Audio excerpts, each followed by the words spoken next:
तरंग ब्रह्मा विष्णू महेश गणपती सूर्य चंद्र वरुण M मिरविती देवी कुबेरहि तैसेचे जो सर्वज्ञानी दयाघन मुनी हृदय ज्याचे करीती ध्यान त्याचे बुद्धी उपाधी करुण मिथ्या भान मदची माझे होतसे ज्याच्या अज्ञाने भाष्य जगत जसा दोरीवरी सर्पती परे दोही ठाईना सर्प जगत ते स्वतंत्राने स्वयं ब्रह्ममिचसे पुण्यपुरुषी सदैव निष्काम बोध प्राप्ती कारणे भजावा राम तो मीच्या हे आत्माप्त काम तरी नमन कोणा करावे म्या नित्यं स्वप्रकाशं व्यापकं नाम रूपयोः अधिष्ठानं बुद्ध्यबोध्यं बुद्धेर्दृग्यत्तु निर्मलम् अपारं सर्ववेदान्त वेद्यं प्रत्यक्परं महा देवाहं नमस्तोऽन्य इति मे निश्चिता मतिः.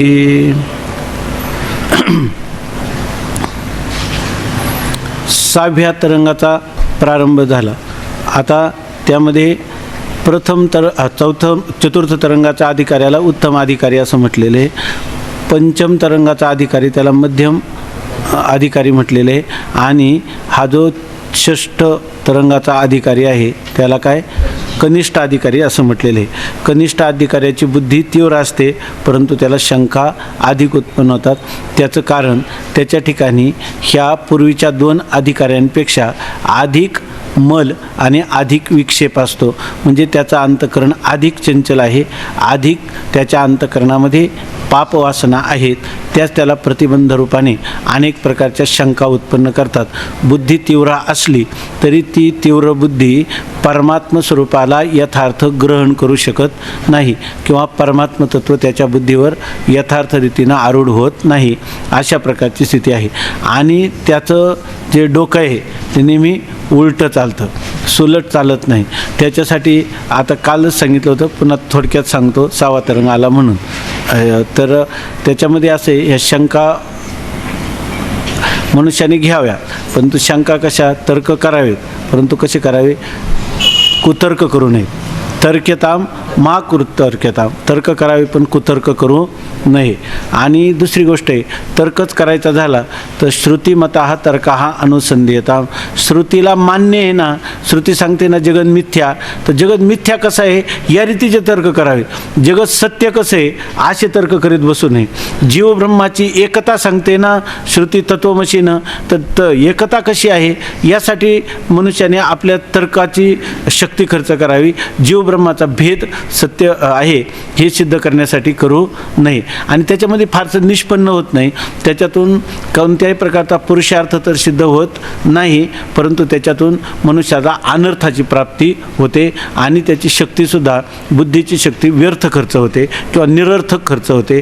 अशा प्रकारची स्थिती आहे. परंतु ज्याचं पूर्व पुण्य उदयाला येतं अशाच पुरुषाला या ठिकाणी अशा प्रकारचे कुतर्क करण्याची बुद्धी होत नाही. आणि जर त्याचं पुण्य त्या ठिकाणी उत्कर्षाला प्राप्त झालेलं नसेल तर त्याला नेहमी अशा प्रकारचे कुतर्क सुचतात. आणि हा जो तर्क आहे त्या तर्काला प्राधान्य दिले असतं परंतु काय आहे की ज्या गोष्टी अज्ञात आहेत आपल्याला धर्म आणि ब्रह्म ह्या दोन्ही वस्तूचं स्वरूप जीवाला अज्ञात आहे. तेव्हा धर्म ज्या गोष्टी जीवाला अज्ञात असतात त्या अज्ञात ज्ञापकत्वम शास्त्रस्य शास्त्रत्वम. जीवाला जे अज्ञात असावं आणि त्याला त्याचं ज्ञापन करून द्यावं त्याला म्हणतात शास्त्र. आणि मग ज्या गोष्टीमध्ये आपल्या इंद्रिय मन बुद्धीचा स्वतंत्र रीतीनं त्याचं यथार्थ स्वरूप जाणण्यासाठी प्रवेश होऊ शकत नाही त्याला तस्मात् शास्त्रम प्रमाणन्ते. म्हणून माणसाने शास्त्रवचनावर अत्यधिक विश्वास ठेवून त्या वचनावरून आपलं संपूर्ण आपल्या आयुष्याचं निंबलोन करून टाकावं. शास्त्र म्हणेल ते सांडावे राज्य ही तृण मानावे घेववी काय घे म्हणतले न म्हणावे विषयी विरू किंवा विरुद्ध. अशा प्रकारचं ही पद्धत आलेली आहे पूर्वाचार्यापासून.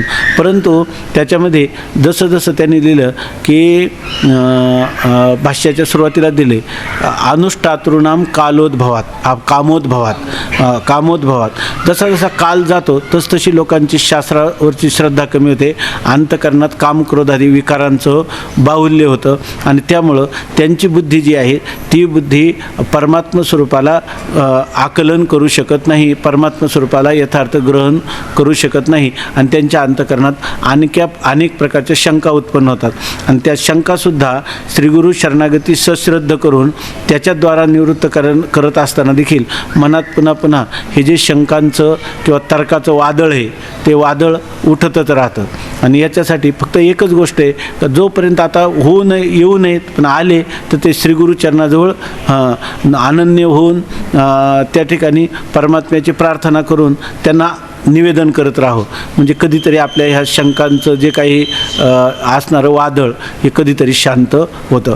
परंतु याच्यासाठी सत्संग किंवा सत्शास्त्राचं चिंतन हे त्याला अधिक करणं आवश्यक आहे, म्हणजे मनन करणं.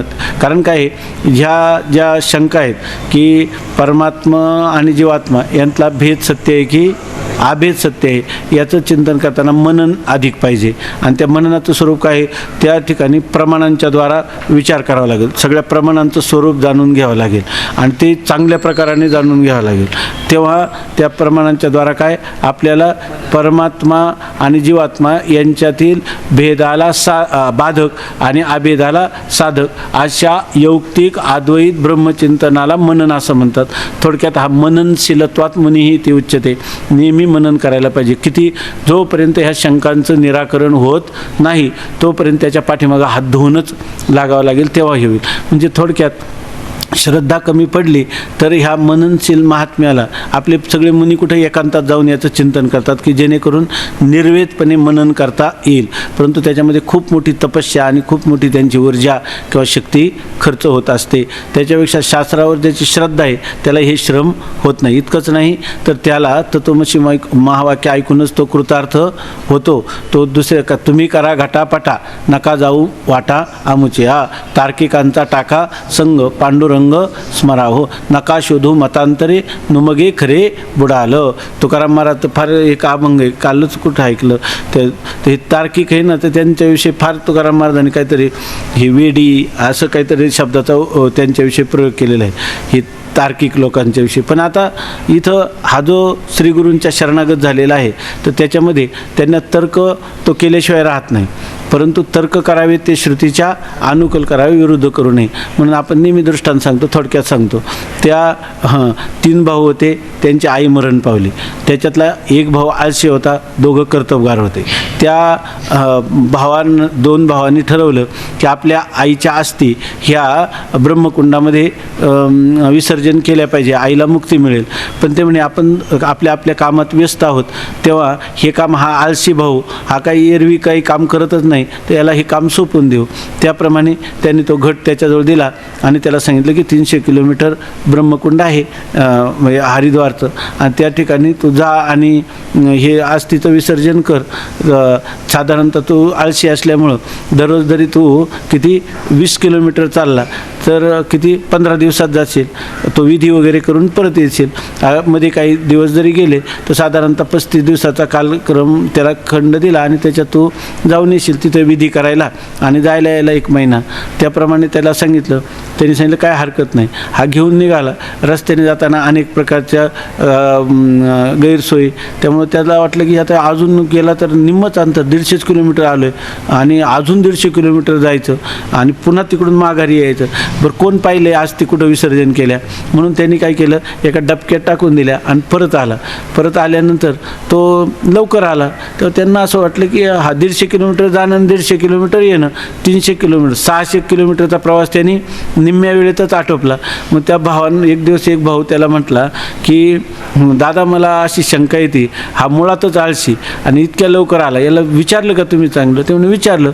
तो म्हणतो की मी सगळा विधी वगैरे व्यवस्थित करून आलो. कसा इतक्या लवकर आला? तुम्ही मला 15 किलोमीटर किलोमीटरचा दिवसाचं काय 20 किलोमीटर सांगितलं तर 40 किलोमीटर चाललो. नर्मदा परिक्रमेत नाही का लोक चालत, मी चाललो. मग त्यांनी सांगितलं की तो म्हटला भाऊ मला शंका येते ह्याचं काही खरं असेल वाटत नाही. ते म्हणे ठीक आहे बघू आपण विचारू. दुसऱ्या दिवशी तो त्याला म्हटला मोठा भाऊ की तू गेला होता परंतु मला आईनं रात्री स्वप्नात सांगितलं की हा माझ्या अस्थी मध्येच विसर्जन करून आला, मध्येच विसर्जन केलं, यांनी काही ब्रह्मकुंडापर्यंत मला नेलं नाही. तो म्हटला काय आई वेडी, म्हटला 150 किलोमीटर तुला सांगायला मागं आली तर पुढं ब्रह्मकुंडातच का गेली नाही, आहे की नाही, असं त्यांनी सांगितलं. असं याचं जे डोकं, आपण कधी आईला 150 किलोमीटर मागं आणायचं नाही, कुठं न्यायचं ब्रह्मकुंडापर्यंत. तसं आपले जे तर्क आहेत ना ते श्रुतीच्या विरुद्ध करायचे नाही. श्रुती मतस्तर्क अनुसंधीयता, श्रुतीला मान्य अशाच प्रकारचे तर्क करावेत. पण आता आलेच अशा प्रकारचे तर्क येऊ शकतात. इथं याला असं म्हटलेलं की अनेक प्रकारचे कुतर्क उत्पन्न होतात. याच्यातले बरेच तर्क जे आहेत ना ते कसे आहेत, कुतर्क आहेत. त्यांना उत्तरं पण तशा प्रकारची द्यावी लागतात. इथं गुरु शिष्य सतपथामध्ये चालल्यामुळं त्याला फार मोठमोठी टोमणी, उल्हाणं म्हणतो आपण त्याला, किंवा त्याचं मन दुखवणं असं केलेलं नाही. त्याला मायेच्या ममतेने ह्या तरंगामध्ये समजावून सांगितलेलं आहे. म्हणून आपल्याला तसं दिसत नाही. पण वास्तविक जर पाहिलं तर यांनी केलेले जे काही त्याला काय म्हणतो आपण, यांनी केलेले जे उपस्थित केलेले जे प्रश्न आहेत तर किंवा ते तर्क आहेत ते सगळे बरेचशा ठिकाणी कुतर्क आहेत असं. कारण आता एवढ्या संस्कार झाल्यानंतर 2 तरंगाचे, आणि पुन्हा हा असं शंका करतो एवढं ऐकल्यानंतर जगन्मिथ्यात्व ऐकण्यात त्याचे 8 महिने गेले, ऐके नाही. आणि पुन्हा म्हणतो की जर स्वप्नाला दृष्टांत करून जागृतीला मिथ्या ठरवतात तर जागृतीला सत्य आहे, तसं त्या जागृतीला दृष्टांत करून स्वप्नच मिथ्या जर ठरलं तर जागृती सत्य, स्वप्नसुद्धा सत्य, जगत सत्य, सगळं सत्य. गुरुजींचा आटापिटा चालला जगन मिथ्यात्वासाठी. जीव ब्रह्माचं एकत्व तसं होत नाही. आगापै पंडुकुमारा येता स्वरूपाची या घरा, करीतसे आडवारा विश्वाभासू जो. आपल्या स्वस्वरूपाच्या ठिकाणी स्थित होण्यासाठी हे जे दिसणारं विश्व आहे हे याला कसं मावळून जाईल, आहे की नाही. मावळवित विश्वाभासू नवल उदयला चंडांशू, त्याला म्हणायला पाहिजे होतं ना त्यांनी आदोय अब्जिनी कासू वंदू आता.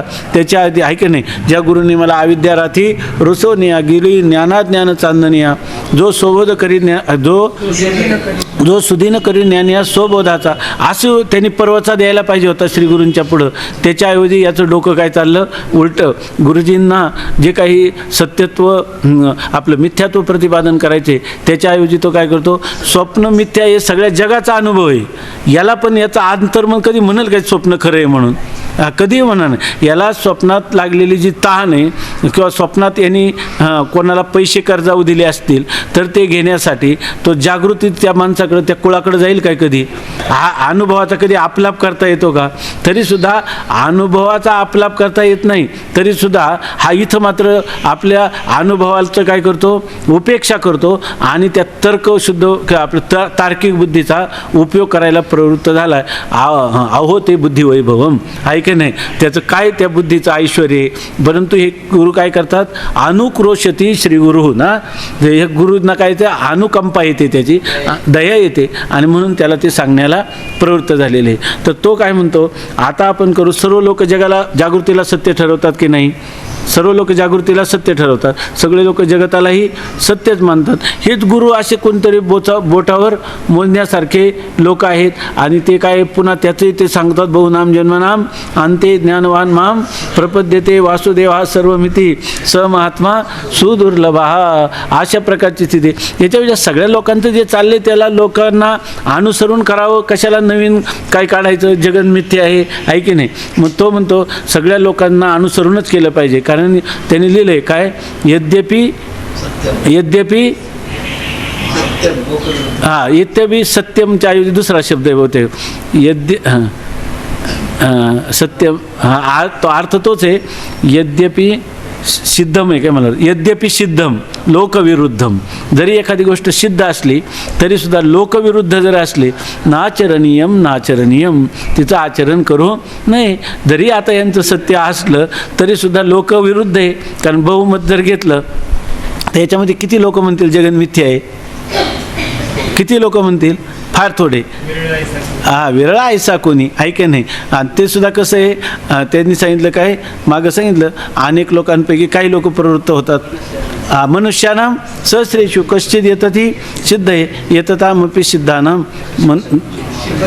कश्चिन माम वेत्ती तत्वतः. असे ह्याच्यापेक्षा आपण सगळ्या लोकांना अनुकूल असं जर काही तर्क केले आणि आपला सिद्धांत प्रस्थापित केला तर आपल्याला पंतप्रधान होण्याची संधी आहे. कारण का, आपण लोकप्रतिनिधी आहोत, आहे की नाही. म्हणून त्यांनी काय केलं, ह्या तार्किक लोकांचं प्रतिनिधित्व केलं आणि त्यांना तो सांगतो की तुम्ही काळजी करू नका, हे जगाला मी सत्य ठरवून देतो. इतकंच तर नाही, या जागृतीला सत्य तर आहेच आहे यांचे, पण स्वप्नालाच मी काय करून देतो, सिद्धी करून देतो. त्यामुळे सगळे लोक जे आहेत, आहे की नाही, त्याच्या परंपरेतले, आहे की नाही, ते सगळे आशाळभूतपणाने त्याच्या तर्काचं काय करायला लागले, त्याच्याकडं पाहायला लागले, आहे की नाही. अशा प्रकारची याची भूमिका आहे. तो म्हणतो, जर लोकांच्या अनुभवाप्रमाणे जागृत व्यवहाराला दृष्टांत केलं आणि स्वप्न व्यवहार त्या जागृत व्यवहारावरून सत्य ठरण्याला काही हरकत नाही असं सांगतो. हा अभिप्राय मनात धरून स्वप्न व्यवहारात सत्यत्व ठरवण्याविषयी तर्कदृष्टी शंका करतो. आता तो काय म्हणणार, जागृती जशी सत्य आहे तसं स्वप्नसुद्धा काय आहे, सत्य. मग आता तुम्हाला मिथ्या काय राहील का, मिथ्या म्हणून काही राहणार नाही, मिथ्यात्वाला वाव राहणार. हे तर जाऊ द्या, तुमचं आमचं तर जाऊ द्या. एवढे मोठे दार्शनिक आहे, हे वेदांत तत्त्वज्ञान एक ठरलं, वेगळं केलं तर बाकीचे राहिलेले जेवढे दर्शनकार आहेत ते सगळे द्वैताला मानणार आहेत, ते सगळे जगताच्या सत्यत्वाला मानणार आहे. वेदांत सोडून कोणीही जगताला मिथ्या मानत नाही. अशा वेळेला त्या सगळ्यांना अनुसरून तर आपला युक्तिवाद करायला हा प्रवृत्त झालेला आहे. आता तो कसं सांगतो, पहिल्यांदा स्वप्नाला काय करायचं, स्वप्नाला सत्य ठरवायचं. परंतु तो म्हणतो स्वप्नातले पदार्थ सत्य आहेतच आहे. तर हा काय म्हणेल, स्वप्नातल्या पदार्थाला तू सत्य कसं काय म्हणतो. जागृतीतले पदार्थ जरी आपल्याला सत्य वाटत असले, अनेक लोकांच्यामध्ये तशाच प्रकारची धारणा असली तरी स्वप्नातल्या पदार्थांना सत्य म्हणायला तुझ्याजवळ काय अशा प्रकारचं प्रमाण आहे असं कोणी म्हणत. ते सांगतात, श्रुतीनं, युक्तीनं, अनुभवाने ही गोष्ट जगत सत्य ही सिद्ध होते. तुम्ही रामानुजाचार्यांचं श्रीभाष्य पहा. आपला एवढे दिवस शिकलेला विचारसागर आहे ना, 8 दिवसात सगळं जाईन, सगळं सत्य म्हणजे सत्य वाटेल. श्रीभाष्याची नुसती एक नुसतं जेवढं ज्ञानेश्वरी आहे एवढं फक्त चतुसूत्री भाष्य आहे त्यांचं. रामानुजाचार्यांचं चतुसूत्री भाष्य, फक्त चतुसूत्रीच एवढी आहे, ज्ञानेश्वरी एवढी. आज जे हजारो प्रमाण आलेले जगत सत्य आहे, हे मिथ्यात्ववादी हे सगळे त्यांनी ते असं लिहिलेलं आहे. लोकमान्य टिळकांसारखं काय त्यांना म्हणतात, हे दंडी मुंडी काय असे त्यांना म्हणजे एकदम अशा प्रकारचे शब्दांचा प्रयोगसुद्धा अनादरपूर्वक असा केलेला आहे आचार्यांना, किंवा जे परमहंस संन्यासी किंवा संन्यास संप्रदाय जो आहे या प्रकारचा केवळ अद्वैताचा सिद्धांत मानणारा. तर याच्यामध्ये हा सांगतो की म्हणजे आपलं चिंतन हे चाललं होतं का, श्रुतीनं, युक्तीनं आणि अनुभवाने या तीन. कारण कोणते नाही प्रतिज्ञा मात्रेनं वस्तुसिद्धी, हे म्हणले जगत मिथ्या आहे आणि तो म्हणला जगत सत्य आहे, एवढं म्हणण्याने कोण ऐकणार नाही. त्याला आमचं ठरलेलं आहे निकष, तो श्रुती काय म्हणते, नंतर कोणत्याही युक्तीनं उदाहरणाने ही गोष्ट सिद्ध होते का, आणि प्रत्यक्ष अनुभव काय, जीवाचा अनुभव काय. कोणी असो, पूर्वपक्ष असला तरी त्याला श्रुतियुक्ती अनुभवाचं साह्य घ्यावं लागेल, आणि उत्तर पक्ष असला तरी त्याला श्रुतियुक्ती आणि अनुभवाचं साह्य घ्यावं लागेल. आता बघा, हा जो आहे ना पूर्वपक्ष किंवा हा जो शिष्य आहे तो प्रथम सांगतो स्वप्न पदार्थ 2 कारणामुळे सत्य आहेत. म्हणजे या ठिकाणी तो कारण कोणतीही जरी प्रतिज्ञा केली त्याचं कारण हेतू आपल्याला सांगता आले पाहिजे. पहिला त्याचं म्हणणं आहे का स्वप्न पदार्थ सत्य आहेत, हे त्याचा सिद्धांत आहे. पण सत्य का, तर 2 कारणं सांगतो. 2 कारणामुळे स्वप्न पदार्थ हे सत्य आहेत. हे कसं सांगतो बघा. स्वप्न, शिष्य म्हणतो, महाराज स्वप्नात जे पदार्थ प्रतीत होतात ते सत्य आहेत असे मला वाटते. त्याची 2 कारणे आहेत. स्वप्नात जे पदार्थ प्रतीतीला येतात, स्वप्नात प्रतीतीला येणारे सगळे पदार्थ काय आहेत? सत्य आहेत. सत्य का आहेत मी बोलतो असं नाही, त्याची कारणं आहेत आणि ती कारणं 2 आहेत. कोणती ते सांगतो. जागृतीत जे पदार्थ प्रतीत होतात, बघा जर आपल्याला सुरुवातीपासून याची जर म्हणजे एक शृंखला व्यवस्थित लागली तर पुढं आपल्याला काहीच श्रम होणार नाही. म्हणून इथं एक गोष्ट लक्षात घ्या. आता याच्यातले जे पारिभाषिक शब्द आहे ते बरेचसे पूर्वी झालेले आहे, काही नवीन येतील, त्याचं ते त्या ठिकाणीच त्याचं लक्षण किंवा त्याची व्याख्या त्याचं वर्णन करून सांगतील. परंतु विषय कसा चालला आहे आता इथून पुढं, आत्तापर्यंत जे आपण ह्या ग्रंथाच्या विश्वात होतो, तर आता आपलं ग्रंथाचं विश्वच बदलतं आहे सगळं. हे 6वा तरंग आहे ना, आता ते पाठीमागच्या तरंगापेक्षा याच्यात खूपच अपूर्वता आहे. पण जर ती अपूर्वता एकदा लक्षात आली आणि स्वामी महाराज त्याला म्हणायचे ग्रंथकाराचं धोरण किंवा ग्रंथकाराचा झोक एकदा लक्षात आला का सगळा तरंग लागला. पण कसा कसा चालला आहे याच्याकडे चांगल्या प्रकारचं अनुसंधान ठेवायचं. अनुसंधान ठेवल्यावर याच्यात काहीच अवघड नाही. बरेच लोक जे आहेत ना, बघा दररोजच्यापेक्षा आजच संख्या कमी झाली, नुसतं कालची प्रस्तावना झाली तरी. त्यामुळे 6व्या तरंगामध्ये इथं काय आस्थेच्या महापुरी रिगताती कोटीवरी परी प्राप्तीच्या पहिलं तरी हे पाहिलं नाही. 6व्या तरंगापर्यंत येणं म्हणजे भरपूर अवघड आहे असं वाटतं. आणि ते काय अवघड नाही. अवघड का वाटतं तर आपले पूर्वसुरी तसं सांगतात ना, आपले पूर्वसुरी सांगतात 6वा तरंग अवघड आहे, तो काय आपल्याला कळत नाही, नाही ऐकला तरी काय त्याचा उपयोग नाही, असे आपले पूर्वसुरी सांगतात. बरोबर आहे ना. हां, पूर्वसुरी म्हणजे माझी विद्यार्थी सांगतात. हां, त्याच्यामुळं याचा काही कीर्तनासाठी उपयोग नाही, काही नाही. त्यामुळं काही तर आता सांगतात स्वप्न पदार्थ 2 कारणामुळे सत्य आहेत. शिष्य म्हणतो महाराज स्वप्नात जे पदार्थ प्रतीत होतात ते सत्य आहेत असे मला वाटते. त्याची 2 कारणे आहेत. आता पहिलं कारण सांगतो. जागृतीत जे पदार्थ प्रतीत होतात त्याचे स्वप्नामध्ये स्मरण होते. चांगलं पहा, जागृतीत आपल्याला असं आहे की ज्ञानेश्वर महाराजांनी एक मनोविज्ञान सांगून ठेवलेलं आहे. जागता जव अशिजे तव जेने ध्याने भावना भाविजे डोळा लागत खेव देखिजे तेची स्वप्न. मी सांगू का, आज भागवत महाराजांनी सकाळी विचारलं होतं, ते म्हटले की तुम्ही याच्यावरून थोडक्यात सांगतो, फक्त चिंतन म्हणून लक्षात ठेवा, आपण आपला विषय पाहू. त्यांनी असं विचारलं की ते म्हटले हे स्वप्नातल्या देहाला संस्कार नाही म्हणतात, स्वप्नातल्या देहाला संस्कार नाही म्हणतात म्हणे, आणि जागृतीत असताना संस्कार मानतात की नाही. आता जे आहे ना, इथं काय सांगितलं, जागृतीत जे पदार्थ प्रतीत होतात, जागृतीत ज्या पदार्थांचा आपल्याला प्रतीती किंवा अनुभव येतो किंवा ज्ञान होतं आणि स्वप्नामध्ये त्याचे स्मरण होते, तेच पदार्थ आपल्या स्वप्नात येतात की नाही. बरं, याला प्रमाण कोण आहे?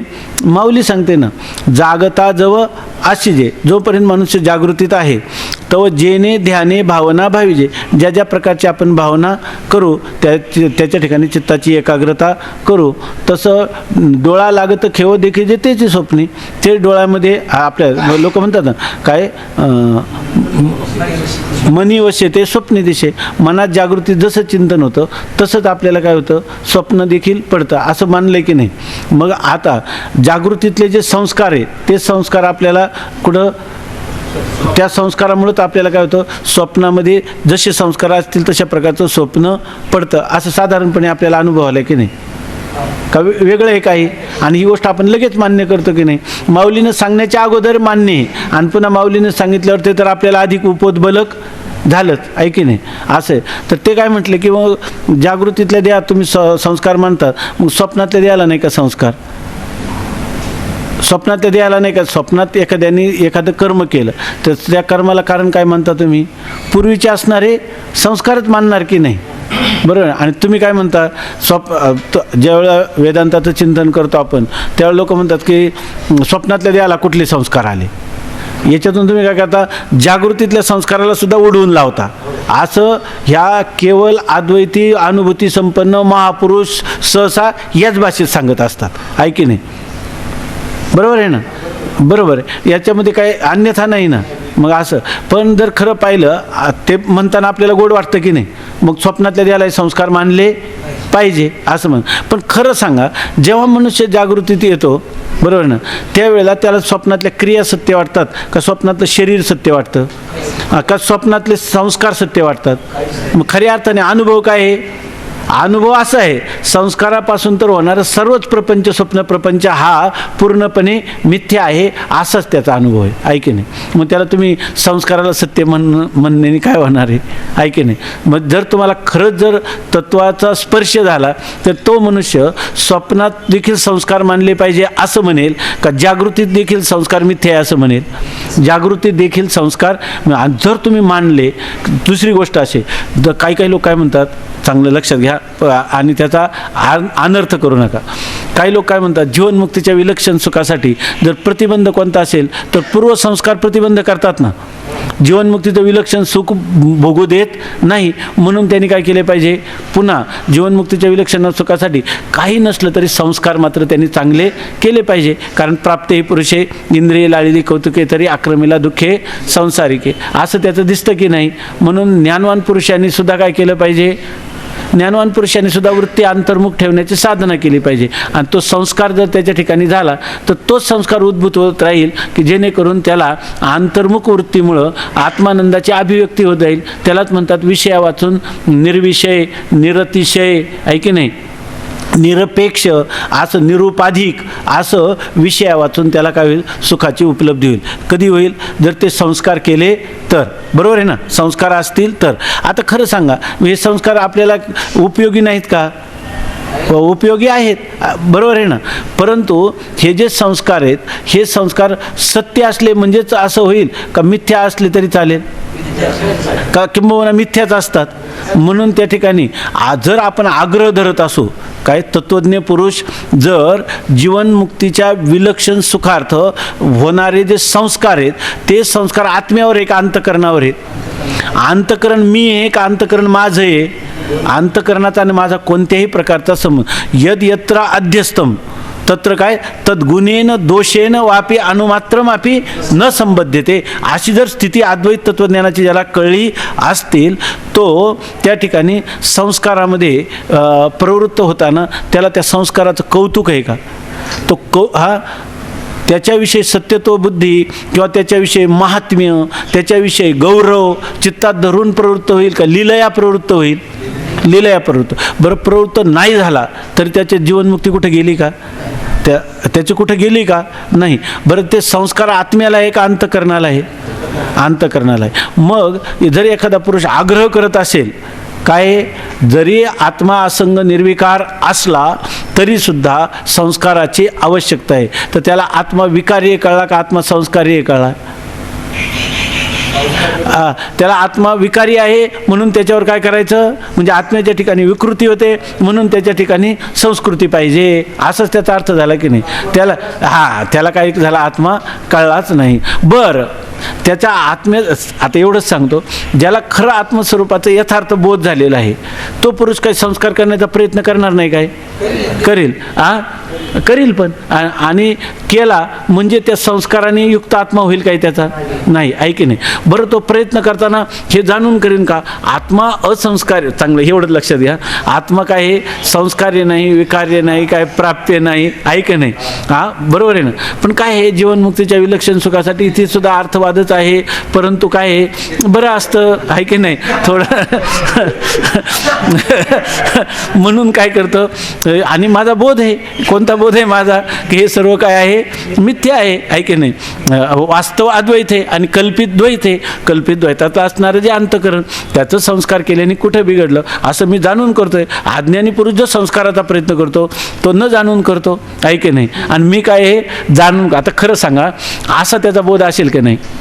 वा, असा त्याचा बोध कधी असणं शक्य नाही. कारण का? म्हणजे काय, म्हणजे काय, समजा त्यांनी सत्यत्व बुद्धी केली स्वप्नामध्ये तरी स्वप्न मिथ्याच आहे आणि त्यांनी मिथ्यात्व बुद्धी केली तरी काय आहे, ते मिथ्याच आहे, असा त्याचा दृढ निश्चय आहे. म्हणून अशा महापुरुषाकडून जे होणारं जे कर्म आहे किंवा संस्काराचे होणारे प्रयत्न ते त्यांनी करताना तुम्ही म्हणाल नाही पण बघा ना हा तुम्ही म्हणणार त्याला आदर्श आहे की नाही, तो स्वतःला आदर्श समजतो का? हां बरं नाही, पण यांचे जे ना हे मिथ्यात्व बुद्धीने करतात हे तरी त्याला माहीत आहे का? सत्यत्व बुद्धीने करतात का? त्यांनी विषय कोणाला केले? सत्यत्व बुद्धीला केले का मिथ्यात्व बुद्धीला केले? हा दोघांनाही केलेलं नाही. तसं दुसरं एक अंग सांगतो. बऱ्याच वेळेला आपल्याकडं आपल्या संप्रदायाप्रमाणे आपण खूप म्हणजे कीर्तन प्रवचनात तरी आपल्या आत काय असतं आपल्याला माहीत नाही, पण आपण सांगतो की वारकरी संप्रदाय हा जीवनमुक्तीच्या विलक्षण सुखाचं विशेष प्रतिपादन करणार आहे. आणि त्याच्यासाठी काय आहे, भक्त्यर्थम कल्पितम द्वैतम, अद्वैत आदापि सुंदरम आहे की नाही, बरोबर आहे की नाही. मग भक्तीसाठी जे द्वैत आहे, कारण का तर ते म्हणतात भक्त्यर्थम कल्पितम, ते द्वैत कसं आहे त्याचं कल्पित आहे. आणि त्याला आपण उदयनाचार्य किंवा मधुसूदन सरस्वती आताच आपण पाहतो यांची प्रमाणं घेतो आहे की नाही, बरोबर का. माझ्या मनीची आवडी अशी प्रमाण घेतो आपण आणि त्या प्रमाणाच्या द्वारा आपण सांगतो की अशा प्रकारच्या आमच्या संप्रदायाचे सगळ्या आचार्यांनी अशा प्रकारचं सांगितलेलं चांगलं. हे तत्त्वज्ञानाच्या प्रांतात चालले, पहिल्यांदा सांगितलं त्याचा काय अर्थाचा अनर्थ करू नका. तर अशा वेळेला तो पुरुष जो आहे तो ही अशा भावनेने भक्ती करतो का? पांडुरंग महाराज भक्त्यर्थम कल्पितम द्वैतम वास्तवम अद्वैतम कल्पितम द्वैतम अशा रीतीनं तो भक्ती करतो का? तर हे जीवनमुक्तीच्या विलक्षण सुखाचं साधन आहे. अशी जाणीव असते का? हे त्याच्या जाणीवेत नाही. खरं सांगा हे सुद्धा त्याच्या जाणीवेत नाही. आणि जर त्याच्या जाणीवेत असेल तर त्याला कल्पितत्वाची शक्ती कळली का अद्वैत शब्दाची शक्ती कळली? दोन्हीही कळली नाही. ही जी संगती आहे ती तुम्ही आम्ही लावत असतो. ही सगळी संगती कोण आहे? ज्ञानी पुरुषाची तुम्ही आम्ही लावत असतो. म्हणून ज्ञानेश्वर महाराजांनी वर्णन केले पुढे जाऊन त्याचं, पिशे नेसले की नागवे हे लोकी येऊनी म्हणावे. वेडा मनुष्य आपला वसंत आहे, तो त्याचं पाहिलं असेल परवाचं त्याचे हे, तर तो कशा रीतीने कोणाला माहीत आहे? आपण म्हणायचं, त्याला दोन्ही माहीत नाही आहे की नाही. तसा हा जो ज्ञानवान पुरुष आहे त्याच्या ठिकाणी काय चाललंय, त्याच्या ठिकाणी सत्यत्व बुद्धीनं केलं तर स्वप्नात सत्यत्व बुद्धी केली म्हणजे ते सत्य होणार आहे का? आणि मिथ्यात्व बुद्धी केली म्हणजेच मिथ्या होणार आहे का स्वप्न मिथ्याचं आहे असा सार्वत्रिक सर्वांचा अनुभव आहे. सार्वत्रिक सर्वांचा अनुभव आहे. फक्त जे लोक त्याला अशा अनुभवाला मानत नाही तर ते कुठं होतात भरती? येरवड्यात भरती होतात आहे की नाही. कारण त्यांना काय झालेले, त्यांना ही गोष्ट माहीत नाही. सार्वत्रिक पाहिजे तर सगळ्या लोकांना कोणीतरी केलं का स्वप्नाचं प्रायश्चित्त घ्यायला लागले का? माझे वडील वारले, दशक्रियेला प्रवृत्त होतो. आता असं काही लोक दिसतात का कुठं? मुलगा झाला, स्वप्नात झाला, पण पेढे तर वाटणं कर्तव्य आहे असं कोणी म्हणतंय का? कोणीच म्हणत नाही आहे की नाही. म्हणजे सत्य म्हणलं तरी मिथ्याच आहे, मिथ्या म्हणलं तरी मिथ्याच आहे. इतकं मिथ्यात्व निश्चय काय व्हावा लागतो दृढ.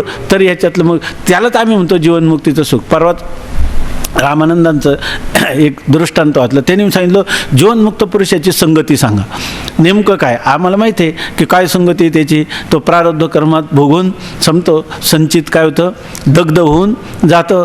क्रियमान कर्म असंगत्वबोधामुळे लागत नाही. ही संगती सांगितलं आपल्याला पटते की नाही, कळते की नाही, बरोबर वाटते की नाही, बरोबर की नाही.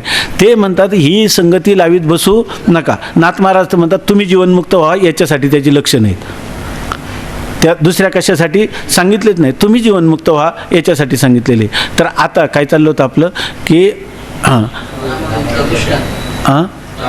हां तर त्यांनी असा दृष्टांत दिला. ते म्हणे असं चाललंय, एक माणूस बेवारस होता आणि तो बेवारस मनुष्य मरण पावला. त्याची होती 100 एकर इस्टेट आहे की नाही. आता ती कोणाला मिळणार सांगा? बेवारस माणूस मृत्यूपत्राशिवाय मरण पावला आहे की नाही. आणि मग आता त्याची जी असणारी मालमत्ता ती कोणाला मिळणार? शासनाला मिळणार, सरकारला मिळणार आहे की नाही. तसं ज्या ज्ञानी पुरुषांनी ह्या देहादिकांच्या विषयी तादात्म्य ठेवलं त्याचं ते सरकार परमात्मा आहे की नाही. त्याची मालकी त्याच्या शरीरावर कोणाची झाली? परमात्म्याची मालकी झाली. आता परमात्म्याच्या लीलेत काय होईल ते होईल का? तो तादात्म्य ठेवतो जीवनमुक्तीचं विलक्षण सुख. आणि जर तादात्म्य ठेवून करत असेल तर तो खरा काय त्याला म्हणतो तादात्म्यापन्नच आहे की नाही. का तो तादात्म्य विवर्जित झालेला आहे. हे खरं अद्वैताचं काय आहे? वैभव आहे. म्हणून असं कोणतंही माणसाला मनात येतकिंचित सुद्धा वाटलं नाही पाहिजे. काय नाही जीवनमुक्त नाही का जीवच नाही, जीवच नाही तर जीवनमुक्त कुठला? आहे की नाही? मग त्या ठिकाणी सुखरूपता आहे का सुखाचा भोग आहे? का सुखरूपतेचा सुद्धा वाच्य नाही? नाही. मग पुन्हा सुखाचा भोग कुठून आला? आहे की नाही? असं कधीतरी दिवसातून आपण काय केलं पाहिजे? भोग्याला शिवलं पाहिजे, आहे की नाही? म्हणजे आपला आळ जाईल आणि ही इस्टेट सरकार जमा होईल, आहे की नाही? म्हणजे आपण जरी सत्य म्हणजे त्या ज्ञानीपुरुषाचा काय निश्चय काय असतो? जे सत्य समजलं तरी मिथ्याच आहे, मिथ्या म्हणलं तरी मिथ्याच आहे. जसं सगळ्या लोकांचा अनुभव स्वप्नाविषयी असेच वागतात की नाही, तसा ज्ञानीपुरुषाला स्वप्न जागृती एक असेल तर तोच निश्चयाचं स्वरूप त्याचं आहे का नाही? मग आता त्यांनी तो काय करतो आणि काय करत नाही? काही करतही नाही आणि नाही करत असं नाही. मग काय बोलोनी न बोले झाला मौनी, भोगिता उन्मनी आराये ना, अशा प्रकारचे त्याचे वर्णन आहे. पिशे नेसले की नागवे या काय लोकी येऊनी जाण जैसे ठाणोऱ्याचे मवावे आणि की घाय. त्या ह्याच्यामध्ये युद्धामध्ये गेलेला मनुष्य त्याला इतक्या जखमा झालेल्या असतात, तो म्हणतो का एक झाला 2 बाण लागले, त्याचं काय आहे? रणी निगता शूर न पाहे माघारे, त्याला फक्त शत्रू दिसतो, आहे की नाही? ते स्वतः पाहत नाही. तसं ह्या फक्त आपल्या स्वस्वरूपाच्या ठिकाणी निमग्न झालेला आहे. त्याचं इस्टेट काय आहे? सरकार जमा. तो काही त्याच्याविषयी विचार करत नाही. हे खरं जीवनमुक्त पुरुषाचं स्थिती आहे. आता आपलं चिंतन कशासाठी झालं होतं? स्वप्न पदार्थ दोन कारणामुळं काय आहेत? स्वप्न पदार्थ सत्य आहेत असं सांगितलं. घडलेली गोष्ट सांगतो. स्वामी महाराजांना निश्चय कसा असला पाहिजे? एक संन्यासी महात्मा, नाव विचारू नका, कारण काय? कारण आपल्याला अजून काही दिवस जगायचं आहे ना, म्हणून तर त्याच्यामध्ये ते साखरे महाराज म्हणत असतात आम्हाला जगायचं आहे, त्यामुळे नाव विचारू नका. तसं त्या संन्यासी महात्मा भेटायला आला तर त्याच्याबरोबर त्याचे वडील होते. त्याच्या वडिलांना घेऊन आलं तर स्वामी महाराजांनी विचारलं हे कोण? ते कोण? त्यांच्याबरोबर त्यांचे भक्त मंडळी होते. तर त्यांनी सांगितलं हे शिष्य परिवार आहे म्हणे आमचा. आणि म्हणे हे कोण आहे? तर ते म्हणे हे बाधित वडील आहेत म्हणे.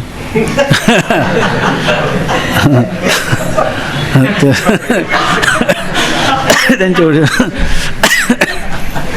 स्वामी महाराज म्हणे मूर्खा, संन्यास घेतला तरी तुला कळत नाही म्हणे की अरे बाधित म्हणण्याची तू हे माझे वडील म्हणलं असतं तरी आम्ही बात करूनच ठरलं असतं ना. आहे का? शिष्य सत्य आहेत आणि वडील मात्र काय आहेत? बाधित आहेत. पुंडली कवरधारी श्री ज्ञानदेव.